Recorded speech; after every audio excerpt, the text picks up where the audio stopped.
Hey, what's up? It's Kevin, host of Grit, Grace, and Inspiration. Before you dive into today's episode, I want to give a shout out to our sponsor, Naked Warrior Recovery. If you've ever thought about trying CBD products before, well, here is your opportunity.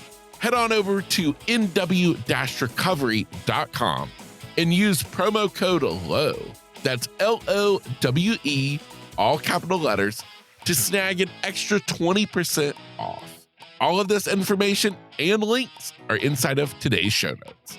Enjoy the episode. The online business world is an exciting opportunity, and really it's there for anyone. Truly, there's no glass ceiling, there's no barrier to entry, except, some knowledge. But even that can be found through books, through coaches, through courses. I mean, even to think, the top courses are, $2,000 or something. It's like, what a bargain compared to the knowledge that's inside and the time and money that's going to save you figuring this stuff out on your own. Welcome to Grit, Grace, and Inspiration. I'm your host, Kevin Lowe, and I'm excited to welcome you inside.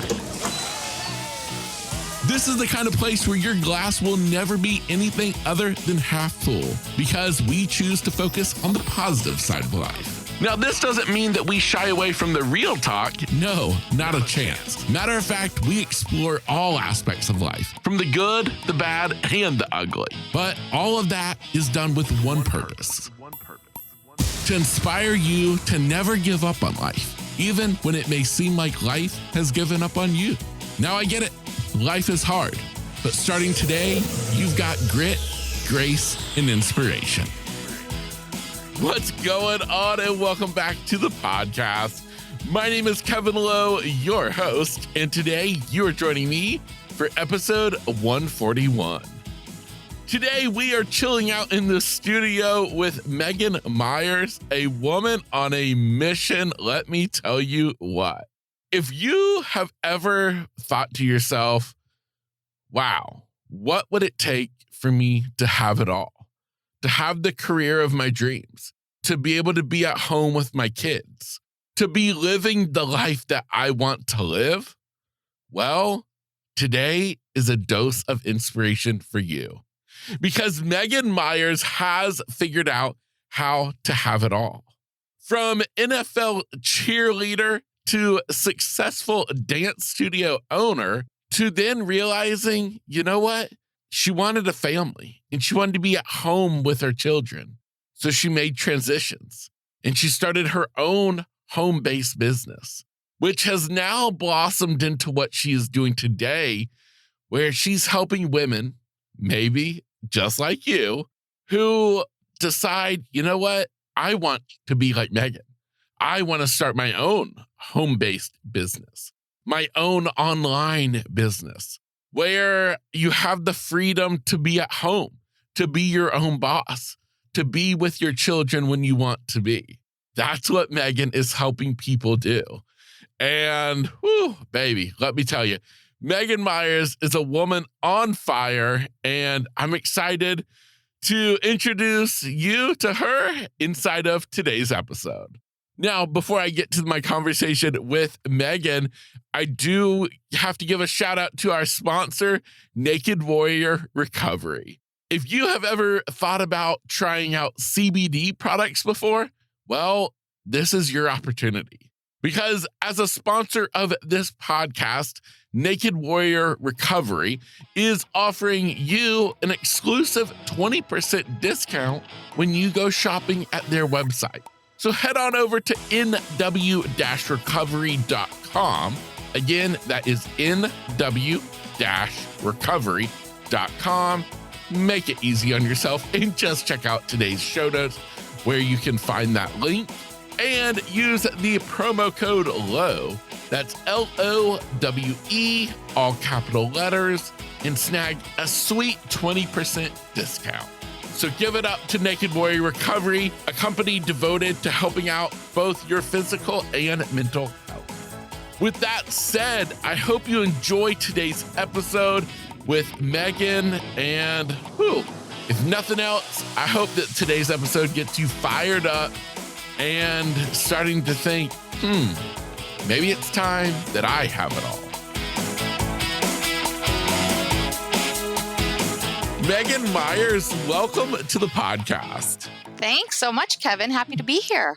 Oh, well, I'm thrilled to have you joining me today. Where are you joining us from today on the podcast? I am Napa, California. All right. Well, awesome. Well, Megan, thank you so much for taking the time to be on my show today and unpack a little bit of your story with my listeners. And so I would love for us to kind of go back a little bit and work our way forwards. Take us back to a time in your life when you were actually a cheerleader in the NFL. Yeah. So, I half a step before then, I had started dancing sort of late in life. I feel like I meet a lot of dancers and they all, started dancing when they were 3 years old. And that really wasn't the case for me. I started dancing really in high school, but I was on a very sort of intense competition program. And after high school, just wasn't quite ready to give it up. And I had my best friend, her older sister was a Raiderette for the Oakland Raiders. And so I sort of had this influence in my life and thought, that looks like a lot of fun. And so I auditioned and was a Oakland Raiderette for 2 seasons in my early 20s. And it was a lot of fun. Yeah. What a cool way to kick off the 20s. Yes, exactly. Yeah. Well, that's awesome. So after that, is that what then led you continuing on this path with dance? Because you would then go on to open your own dance studio, correct? So I actually had my studio before I was a Raider. I started my studio when I was 18. Oh, wow. Yes, exactly. I started very, very early. And ironically, that same, my best friend's older sister sort of got me into that as well. She was running an after-school program, the Sheriff's Activities League of all places, and sort of this at-risk youth type of a program. And she said, will you come in and teach dance? The girls really want to learn how to dance. And I, at this time was 18. I think I was just right out of high school, just first year out of high school. And I said, I don't know how to teach. I've been dancing, I love to dance. I'd been on this competition dance team, but I've never taught before. And she said, oh, don't worry about it. They will have fun. Just come in, do your best. You can't go wrong. And I did. And it was so much fun. The girls had a blast. I had a blast. And the way I got into so that's the way I got into teaching. But I just so happened a local studio closed and I started getting calls from parents saying, oh, we hear you're teaching these dance classes at this after school program. Can we bring, our children in? And I said, sure. But these were not at-risk youth. These were, normal parents who had been paying for dance lessons. So I am charging them tuition and creating a couple extra classes to accommodate all these new dancers. And this program and sort of business teaching dance kind of fell into my lap. And a few months into it, the after school program was like, well, you're kind of running a little business here, Missy. We're going to start charging you rent, which they had every right to do. But at the same time, it was that turning point for me to sit and think, gosh, I am getting paid to teach dance. Maybe I should, turn this into an actual business. And so I ended up finding a space to rent and ended up officially starting my studio. So that was actually, when I was 18, 19. And then, so it was a few years of doing that before I then was like, this is really fun teaching dance and dance is in my life, but I missed the performing aspect, I guess I should specify, which is what then inspired me to audition for the Raiderette. So I was doing both at the same time. I was teaching, I was cheering for the Oakland Raiders for those couple of years. And, it was all dance all the time. So it was a lot of fun. Yeah, that's awesome. Now this is coming from a guy who dance and I don't know one thing different from another.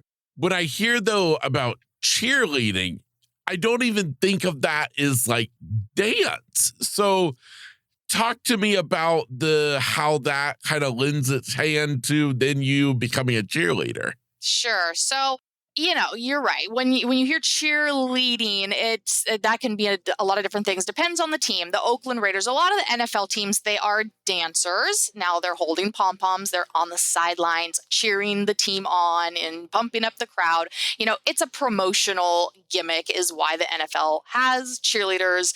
It's eye candy. It's a friendly face. They use us to go We'd walk through the parking lot and wave and meet and greet and take pictures with kids and fans. And so it's a marketing tool for the NFL, which is why they have. But in terms of what the skill set you need to be an NFL cheerleader, it's one part speaking skills. You are going out into the community. The teams want you to represent their organizations well. So, you can't be a total airhead idiot.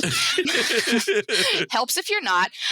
You have to look a certain way. The NFL cheerleaders, there's a certain look. So there's, a physical look about you. And then also, yes, we're all dance teams. So when we perform at, before the games or at halftime, we're putting on dance performances is the way we are. So yes, dance was very much a part of being a NFL cheerleader. So that's how that all gets tied in together. Gotcha. Was it pretty grueling work? I mean, for the training aspect of being a cheerleader? Yes, absolutely. And I was used to it because in high school, I was on a competition dance team. So I was used to long hours. And yes, it is physically taxing. But you love it. So it's not in a bad way. It's in a good way. You really enjoy it. It's a fun thing. But yes, and then certainly cheering for the NFL, same thing. I was commuting from Napa into, the Bay Area. So it was about an hour commute, 3-4 days a week. It was every Saturday morning at 7 a.m. I had to be, an hour away from my house at 7 a.m. every Saturday morning. That's like the last place any 20-year-old wants to be on a Saturday morning for a 3-hour practice, rain or shine. And yes, the expectations are very high. You have to, keep your body in peak physical condition, and you're dancing, you're just the fitness level. So you're also working out and keeping your body in peak condition outside of the dance training aspect of it. But again, it's typically, for me anyway, I loved it. So it was all fun, and I was in my early 20s, and what the heck else did I have to do? I didn't have any children yet. I had no responsibilities really. So, it was great for that time of my life.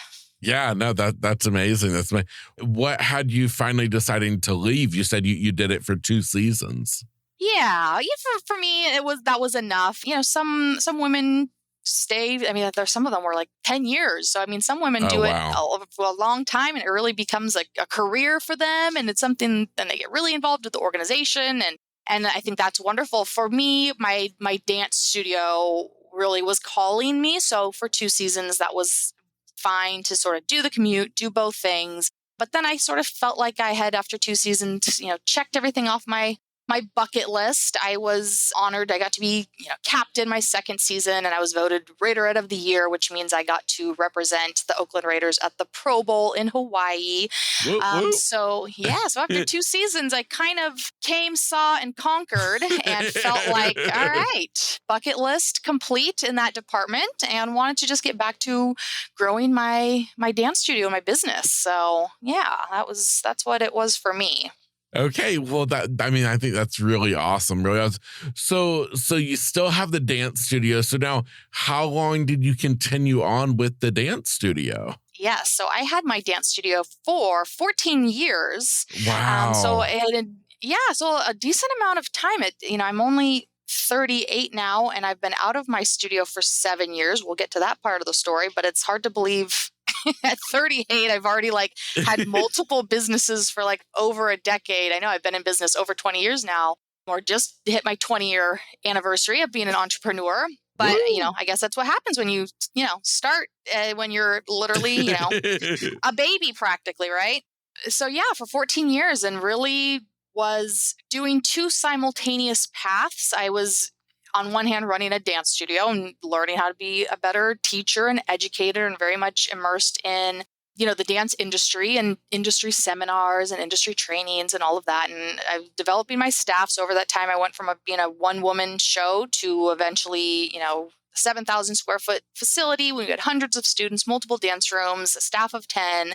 But simultaneously, I was immersed in, found a passion for sales and marketing. So, it started off as a necessity. You have a business. Now you need to, you want more customers, enter the need to learn how to sell stuff and, learn how to market your business. But I really found a passion for that. So I really went above and beyond. So in addition to being immersed in becoming the best dance teacher I could be, really became the best marketer and salesperson, and business person I could be as well. So I sort of had these two tracks going on during those 14 years, which really contributed to the growth and success of the dance studio.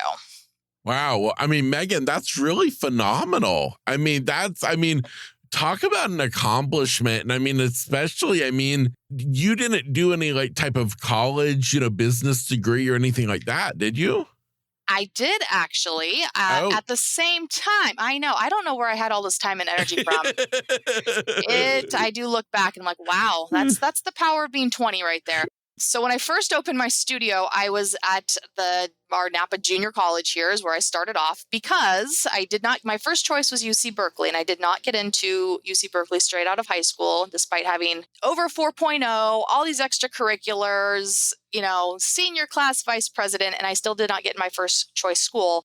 And so I was not willing to accept going anywhere else. And so I went to my Napa Junior College for the first 2 years, and I tried to get into Berkeley again, and then I was accepted. So I did end up going to the Haas School of Business to get my degree in business.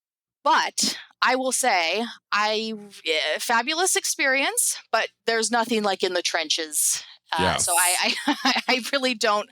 Sorry, UC Berkeley. I don't attribute much of my education there to any of my actual business experience. It was all very, they're training future corporate types, and we're working with $1 million budgets in the marketing class. And in the real world, I had to okay, I have $100. How can I turn that into a new student? And so it was really reading books, which are free at the library, is really where I learned how to market and grow my business and turn $100 into millions of dollars. So yes. So I did have the degree, but I don't know how much it helped me. Yeah, of course. Well, I think that's a story for so many. Is school altogether, it makes us very knowledgeable, but as far as practical, pieces of learning that we can actually apply to the life that most of us are living, it takes just being in the trenches, yes. And I will say there's something to be said for signing up for something, doing the work, reading the books, memorizing it, regurgitating it, and forcing yourself to complete it. So I think there is that piece of college that was a benefit to me, and I was able to then apply that to running my own business, because being an entrepreneur is damn hard. And there's, you will be tested. And so I do think, that is the one thing I will say, that dance and even just the college experience, not to poo-poo it too much, it does force you to power through and and do the hard stuff to complete it and then to move on to something else. So, that is something I will say. Okay. Well, wonderful. So now during all this, if we don't have enough, we have dance studio, amazing, just thriving business. We have college, but then you also became a mother during this whole same period in your life? Sort of, yeah. So in around year 14 of having my studio. So I had a long career of being a proud workaholic, like I said, in my 20s, and then into my early 30s, just running my business, obsessed with my business. Really just never taking any time off. But to me, I believe in setting up a life that you love. And so you don't need a vacation when you love your everyday life. So I was a proud workaholic, but again, I wasn't digging ditches. I was teaching dance, and running a studio and producing recitals. And it's fun, creative work, and happy kids are coming in, and you're truly changing people's lives with dance. And it's just a very positive, high vibe thing to be doing. So, but that being said, it was 24/7. I never took time off. I never took a vacation. I never took a day off. I just was working all the time, and always trying to grow my business, improve myself. And then along comes my, first child in 2015. And I had some mothers warn me, your priorities might change a little bit. And I said, I totally, blew off their advice. And to myself, I'm sure I was gracious with a smile on my face. Thank you. But in my head, I was like, oh, that is so old fashioned. I would never change. I love to work. I love my career. I love my business. Like some baby is not going to change that. And, I could not have been more wrong. The second that child was there, my son, I wanted, I was no longer willing to devote 24 hours a day, 7 days a week to my business and my customers.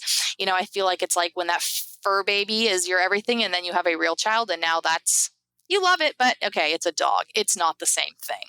That's kind of how I was with my business. And it was like, I love it, but you're not my child. And now I really did want to my life did revolve around taking care of this child. I wanted to be home more. I wanted more freedom and flexibility to now step into this new season of being a mom. And not that my child needed me there 24/7, but it was like, for me, I wanted to be the mom I wanted to be.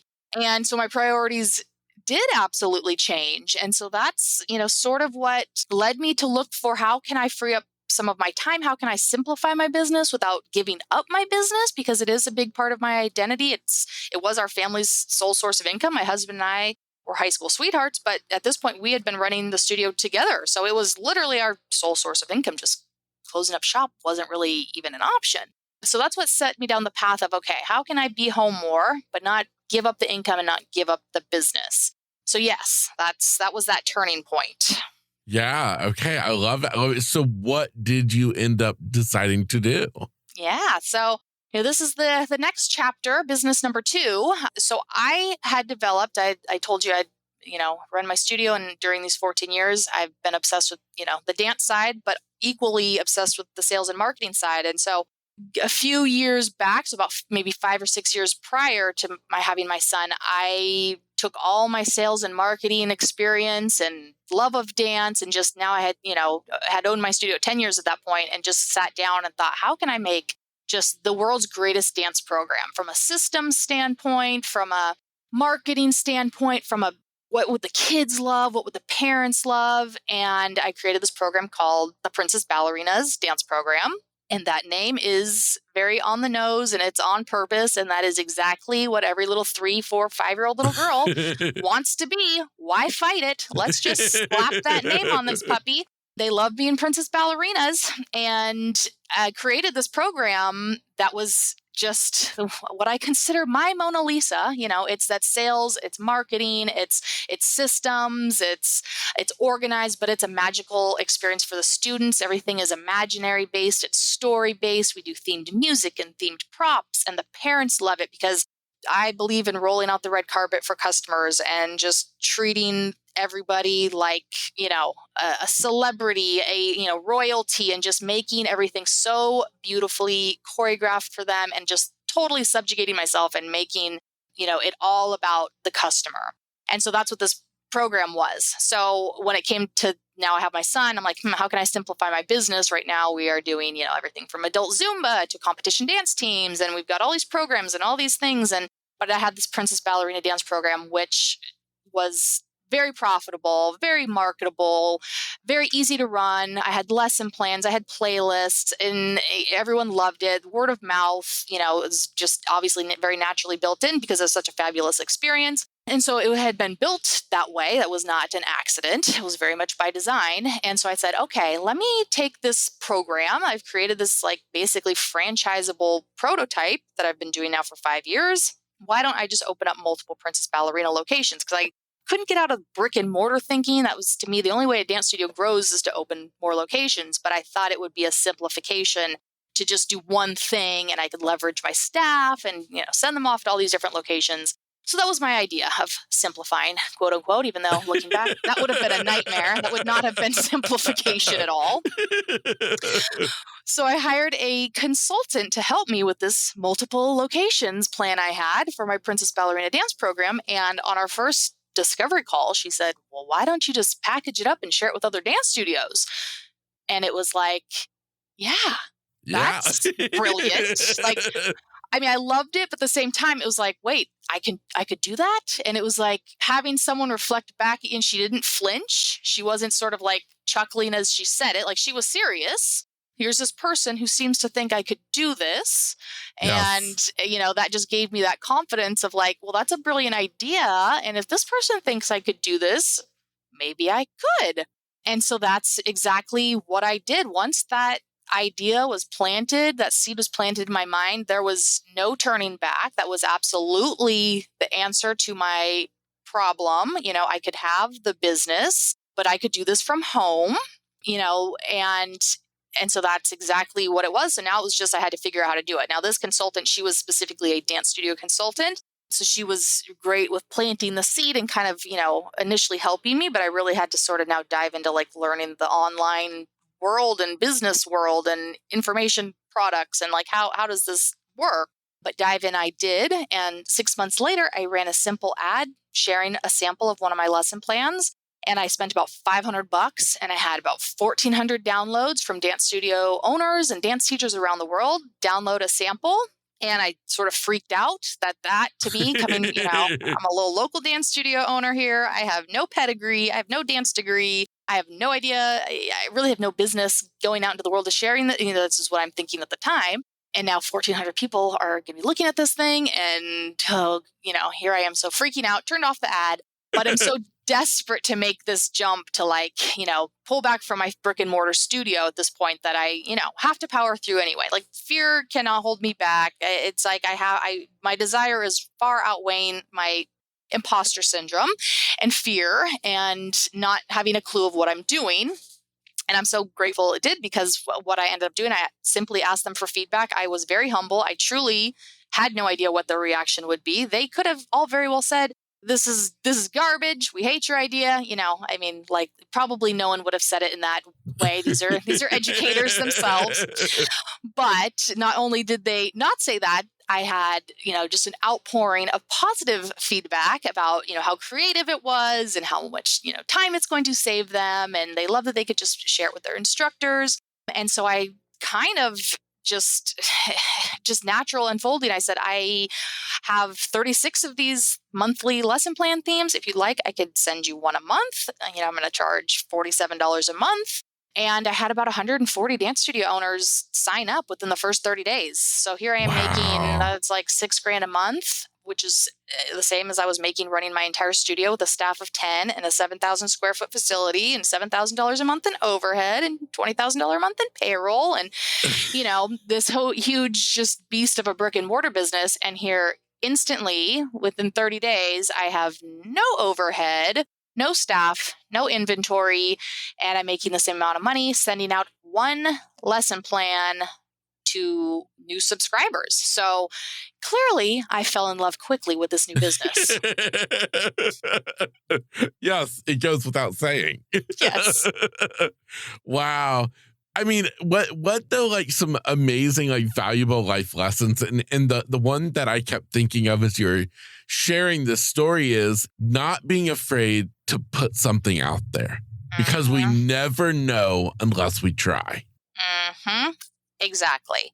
Absolutely. And I think for me, I can't say, oh, I just powered through the fear. It was just literally the desire. And so I think I think that goes with being an entrepreneur in general. You have to have such a passion for what you're doing, or in the case of, creating any business, online, brick and mortar service, whatever it is you're doing, it's like that desire really it's such a shortcut to have this passion and desire and driving you through these obstacles, whether these are exterior obstacles you have to overcome, I have to figure out how to do this, right? I have to figure out how to create a podcast. I have to figure out how to start an online business, whatever that is for people listening, right? We're all having to figure things out for the next thing we're going to do. We don't know what we're doing.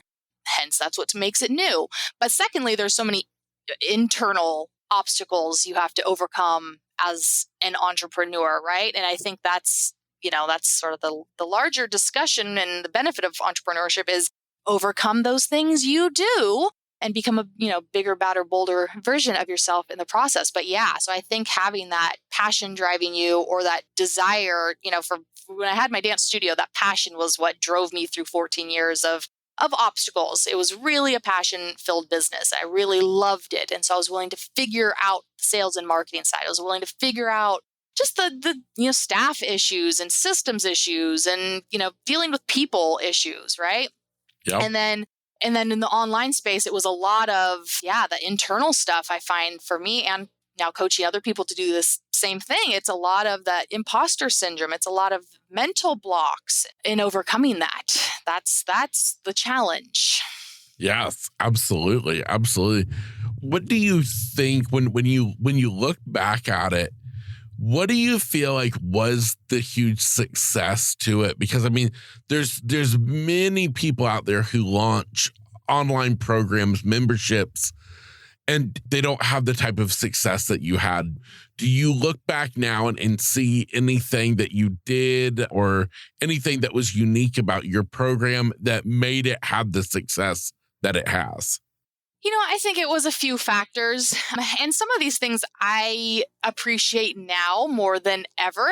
I think some things I maybe took a little for granted. And now that I am helping others down this path, I'm like, oh, it's sometimes a little slower for other people. Yes. Like that. And that's okay. So one thing I think a lot of times my story just starts with, I ran an ad and it had 1,400 people. There was a 14-year story that was before that. Yes.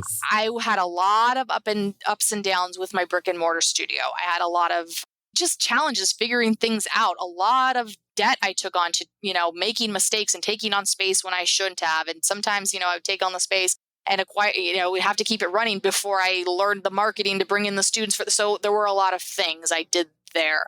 So there was a whole story and a whole life experience that went into even being able to create this thing that had value. It was sort of like it had been forged in these 14 years of blood, sweat, tears, fire, to even have created the thing that then I was going to go out to the world to share with others. Now, I think most people have that actually.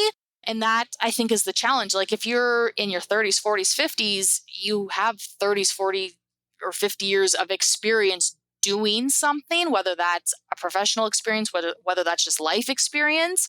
And so I think not discounting that and like that is such this leverage point of value for you to then bring to others if you are interested in starting a business or even moving into an online space if you've been doing something sort of locally.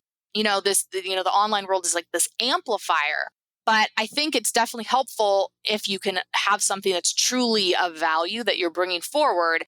But I think everyone has that. It's finding what that is. So, what are these value points? It's like where that incredible amount of experience is that maybe you don't see because it's just you've been doing it. So you don't really recognize it. Like me and my marketing experience. I didn't realize till I started teaching other people like, oh, other people don't obsess about sales and marketing like for fun. Interesting. Exactly. I thought we all did that. It's like, oh, okay, that's something I bring to the table that not everyone does, but it's so second nature to you. And so I think, those couple things were a big part of the success. I also think, there was a little bit of just luck in the timing of it and bringing something, if it had taken me 6 months, would I have been happy? Would this have been as good of a story? Of course.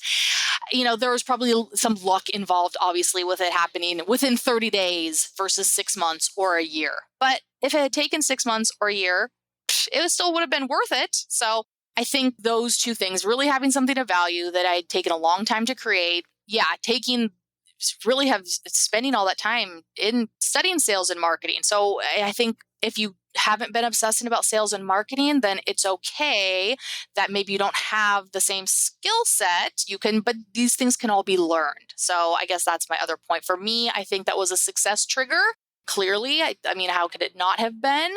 But, to anyone listening, those things can be learned. That's why I think it's so valuable to take a course, join a membership, hire a mentor, hire a coach. I always have I do all of these things. I read the books, but I still buy the courses and I still typically have a coach I'm working with, right? So it's just these things they're success triggers and they shave off the timeline of figuring out and reinventing the wheel all by yourself. Exactly. Now, how long ago was it that you launched the online business, this whole program? Yeah, so I just am coming up on 7 years. So Okay. 7 years ago is when I first ran that ad, and wouldn't you know it, I'm still running that same ad right now as we speak, Kevin. What worked 7 years ago still works now. I know there's a lot of like, oh, the algorithms have changed and Facebook ads aren't what they used to be. And, yes, I think they're a little bit more expensive, but, my marketing strategies and my marketing just beliefs are so foundational. It's so just people to people. And it's like my, sales funnel for Princess Ballerinas is it's like it's like the Costco model, right? I'm like, here, would you like a free sample of teriyaki chicken? Oh, you like the teriyaki chicken? Here's a whole box. It's a very simple way of working with other humans, right? Like we're all humans. Yep. Communicating with other humans. Let's not forget that. And so, how I launched 7 years ago was offering a free sample and then saying, hey, you like that? You want some more? Here you go. And some people say, yes, please. Some people say, maybe later. And some people say, no, I'll puke if I have to eat that teriyaki chicken, right? And like all of it's okay. I'm just looking for the yeses and the maybes.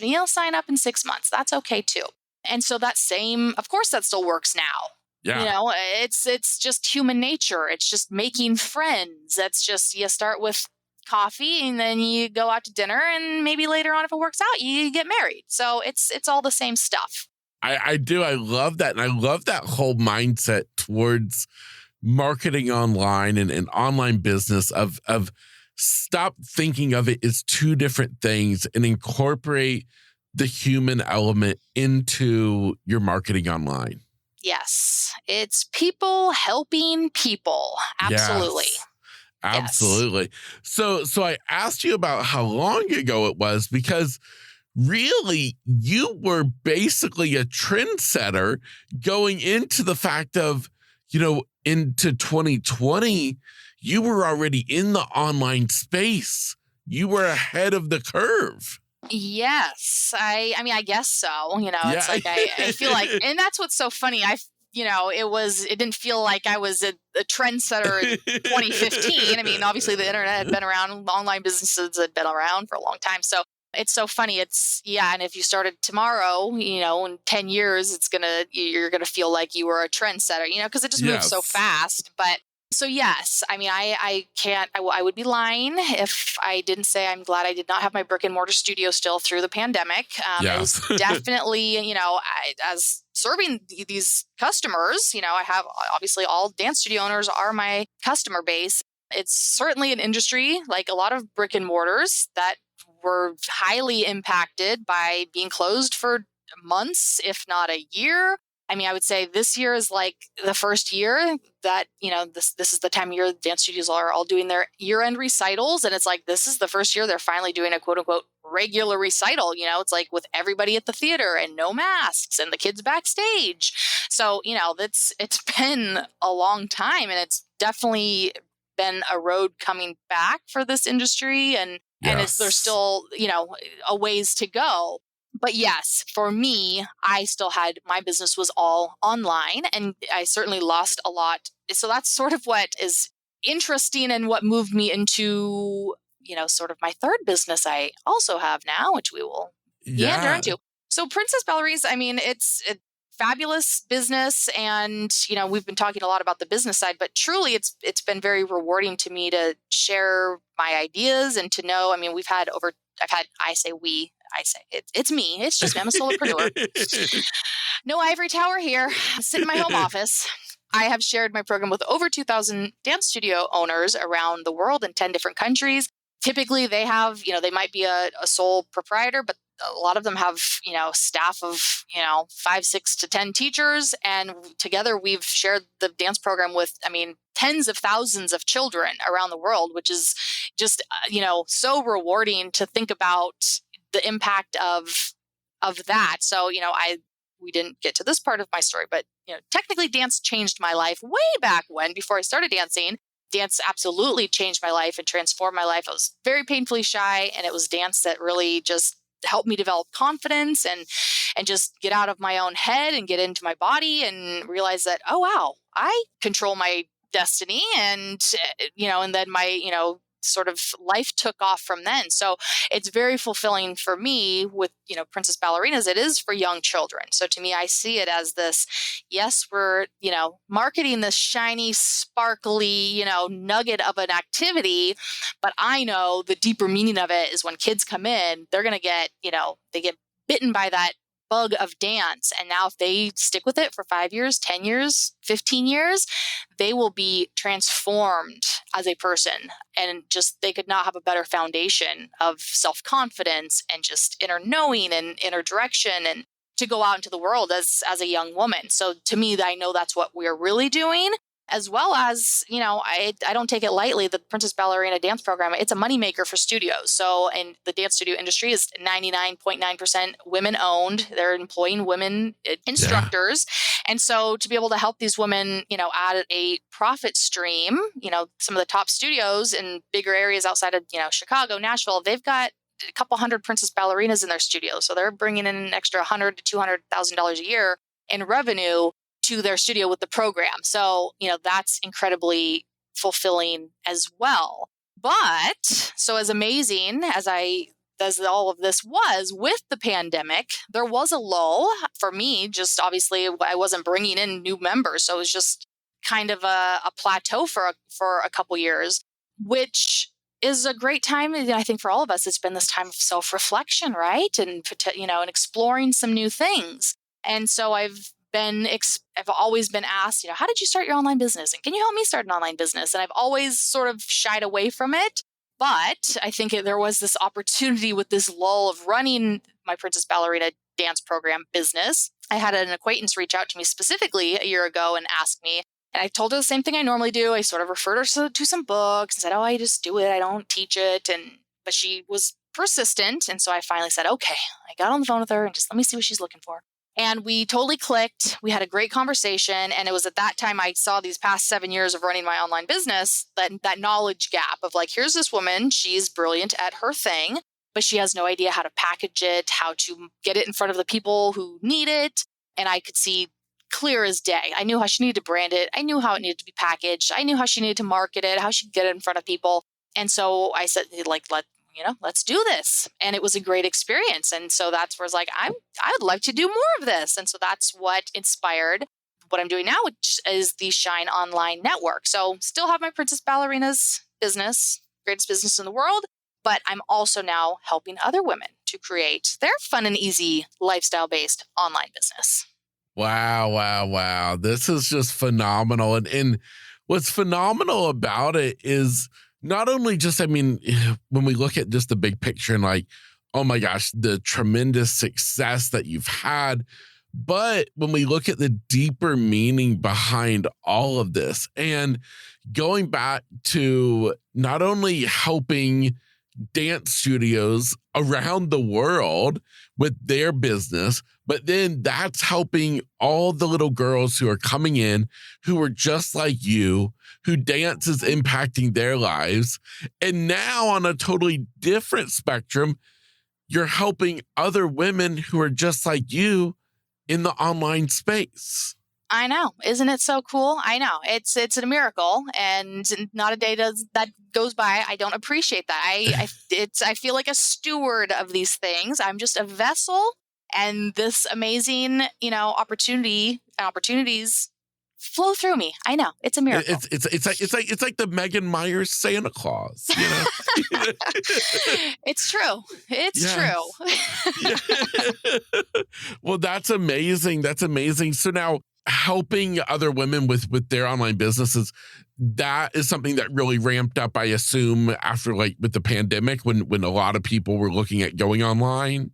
Yeah. So that's sort of still happening now. Yes. I think, as we just discussed, the pandemic was this point of great change for a lot of people, a pause, a chance to, hit reset and really consider, do I want to go back to that commute? Do I really want to spend, 60, 80 hours a week at my job and not being around my kids and family, or, not traveling, not doing whatever it is? Everyone has their different life experience that they're looking to, live their best life, so to speak. And I think that's still going on now. the term, the great resignation, right? So people Yep. aren't willing to do it. So I think it's been going on and it's going to continue to go on because being able to work from home and the internet is such a miracle. It is this amplifier, and with technology, it's this simplifier. I mean, how else could you explain just what I'm doing? And there's millions of people doing this too, right? I mean, it's like a solopreneur, but there are no limits on me between the internet and between technology. There's no limits on what I can accomplish. And I should note that I'm doing all of this very, very, very part-time because my priority is being the mom I want to be. My son is 7 now, but I have a 16-month-old daughter right now. So I'm back in baby Yes. mode, very much, chasing her around. My husband and I are, call it Death Watch 2022 right now because she's not hanging off the couch. She's, swallowing her brother's Legos or, shoveling sand into her mouth endlessly. So we're very much back in that. So it's not like I am just never leaving my computer. My Facebook ads run behind the scenes while I'm living my life.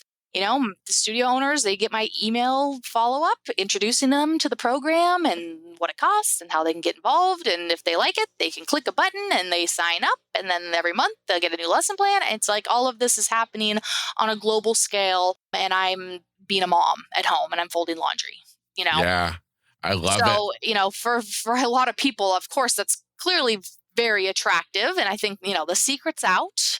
The online business world is an exciting opportunity, and really it's there for anyone. Truly, there's no glass ceiling, there's no barrier to entry except, some knowledge, but even that can be found through books, through coaches, through courses. I mean, even to think, the top courses are, $2,000 or something. It's like, what a bargain compared to the knowledge that's inside and the time and money that's going to save you figuring this stuff out on your own. So it truly can be all had for pennies, if you ask me. Yes, absolutely. Absolutely. Well, that's a beautiful segue into, I know there's actually an amazing resource of a book for this very topic. Would you love to talk to me a little bit about that? Because, you've explored now becoming an author. Yes. So once I made this switch into, launching my Shine Online Network program and coaching program, and,